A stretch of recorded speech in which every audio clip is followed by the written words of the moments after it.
एकसंघ आहे. काल देखील रमेश चन्नीताला साहेब, उद्धव ठाकरे साहेब, आमचे सगळे वरिष्ठ नेते बैठक झाली. त्यात काही अडचण या ठिकाणी येणार नाही. निकाल लागल्यावर आपल्याला लक्षात येईल. दोन उमेदवार तुमच्या अनुपस्थित होते, त्याच्यामुळे नाही तो ऑलरेडी गृहीत धरून त्या गोष्टी काही घेतलेल्या आहेत आम्ही. त्यामुळे आमचा उमेदवारीच्या बद्दल किंवा मतदान वाटपाबद्दल कुठली साशंकता नाही. निश्चितपणे आमचे उमेदवार त्या ठिकाणी निवडून येतील. महाविकास आघाडीची उमेदवार निवडून जयंत पाटील यांची अडचण होणार आहे असे बोलले जात आहे. जयंत पाटील अडचण म्हणजे महाविकास आघाडीची नाही तसं होणार नाही. म्हणजे काल बऱ्याच चर्चा झालेल्या आहेत आणि त्यातून नक्की मार्ग निघेल अशी आम्हाला खात्री आहे.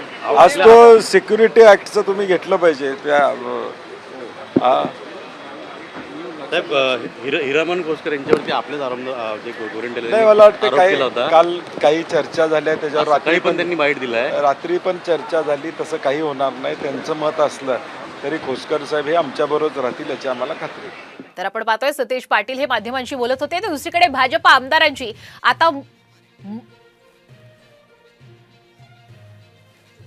आणि अधिकचे अपडेट घेण्यासाठी जाऊयात आमचे प्रतिनिधी गणेश कवडे यांच्याकडनं. गणेश, आपण पाहतोय आता फडणवीसांकडून भाजपच्या या सर्व आमदारांना मतदानाची प्रक्रिया ही समजावली जाते. काय सध्याचे अपडेट?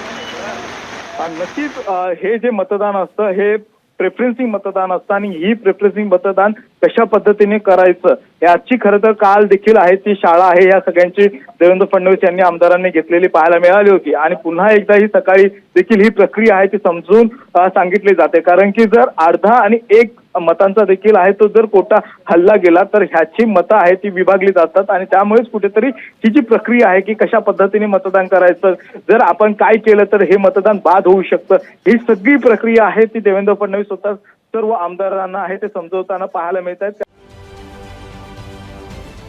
महाराष्ट्रातील सर्व बातम्यांचे विश्वासार्ह व्यासपीठ